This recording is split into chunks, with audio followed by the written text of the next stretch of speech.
Ассалаумағалейкум достар, қалдарыңыз қалай? Осы видеоны соңына дейін көріңіздер. Осы видеода мен Дубайдан қалай машинаны алдыртуға болады, қалай төлеуге болады, қандай проблемалы жолдары бар, соның барлығын айтып түсіндіретін болам. Осы уақытқа дейін біздің алдымыздағы түсіп жатқан проблемаларға. Менің алдымдағы печат Дубай қаласындағы өзіміздің Майколесоның үлкен компаниясы ашылды қазір. Мөр тұр, қазақша айта берейін. Мөріміз, жақындат камераны көрсетер. Мынау компанияның документі.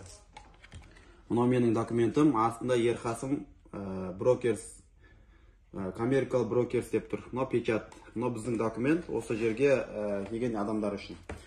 Енді жалғастыратын болайын. Бірінші, осы жақтағы брокерлер сіздерге видеоны салады. Ол мен болсын, Дубайдағы жұмыс жасап жатқан барлық ағалар, інілері болсын. Менің аудиториям үлкен болғаннан кейін жалпылама түсіндіріп кетемін. Осы видеоны бізден заказ қабылдайтын әрбір азаматқа осы видеоны біздің менеджерлер жіберетін болады.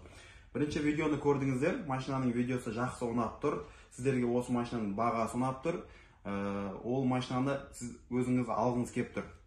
Сосын менеджер қыздар айтады, аға, осы номерге бронь жібересіз, машинаны продажадан алып тастаймыз, ол сіздің атыңызға тіркеледі. Жарайды, сол номерге бронь жібересіз. Сол үшін осы документті аламын. Машинаның былай айтқанда қожайынына барамын, владелісіне барамын. Кез келген жерде 300 салон бар ма? 300 салон рыноктағы осы документпен барамын. Міне менің клиентім бар. Саудаласатын болса саудалас деп айтамын. Сосын екінші бронь қойғаннан кейін сізге уақыт белгіленетін болады. Мысалы, қазір 9-да бронь қойдыңыз ба? Аға, бүгін кеш сағат 8-де сізге видео проверка жасап бере алады жігіттер. Бос емес, бүгін график толып тұр. Болмаса обедте 2-де деген сияқты. Келесі видеода мен қалай проверка жасайды машинаны, қанша жігіт жасайды, соған мен балдарды арнап қойған, оны көрсететін болам. Видео проверка жасап береді, полный сіз толщиномер, оригинал airbag барлығын қаратып ала аласыз. Жаңағыдай үстін көтерткізіп машинаның, егер үстін көтертуге көбісі рұқсат бере алмайды. Если беріп жатқан жағдайда сіз көтерте аласыз. Компьютермен тексеріп барлығын жасап береді. Сол кезде сіз решение қабылдайсыз, сол моментте только қабылдайсыз. Сіз бронь жіберген кезде уже болды, машинаны алдым деген сөз емес. Сол тексерістен кейін. Жоқ, Ерқасым бұның пробегі үлкен екен, жоқ, Ерқасым бұның артында кішкене толщиномерде крылолары майысқан екен, шпаклевкасы бар екен деген сияқты сіз отказ жасай аласыз машинаны. Отказ жасағаннан кейін ол машина келесі продажаға қайтадан шығады. Келесі бір бронь жасайтын адамға сол видеолар, проверканың видеосы сразу жіберіледі. Ол ұнап тұрса, бағасы ұнап тұрса, алады машинаны. Болды.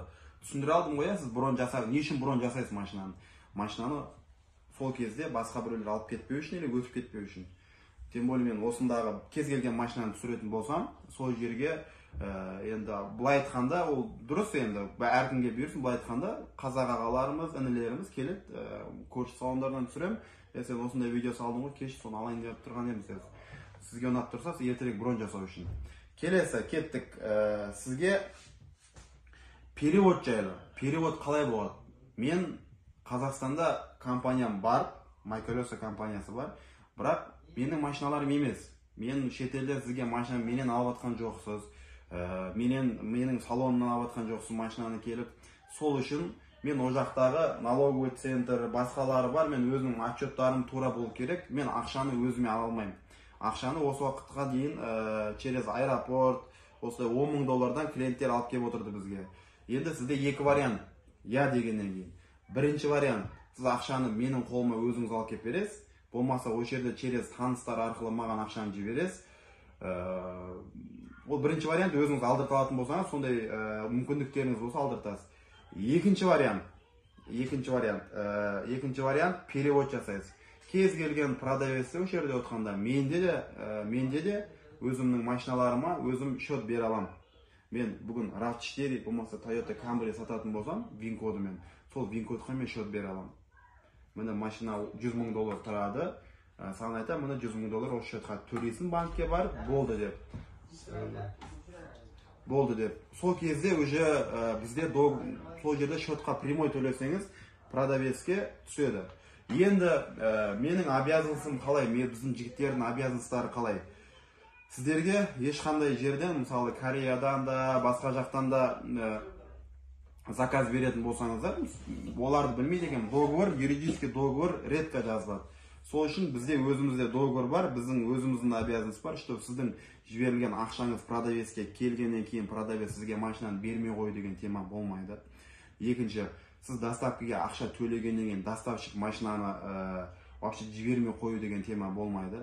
Задержка болуы мүмкін жолда, енді ол жолға байланысты. Үшінші, сол жерлерге біз қараймыз. Үшінші, жаңағыдай тексеріп бердік қой, сіз бронь жасағаннан кейін машинаны тексермей қою деген тема болмайды. Міне, осындай обязательствоға жасап отырып, біз $550 услуга аламыз Дубайда отырып. Егер бізден машина алатын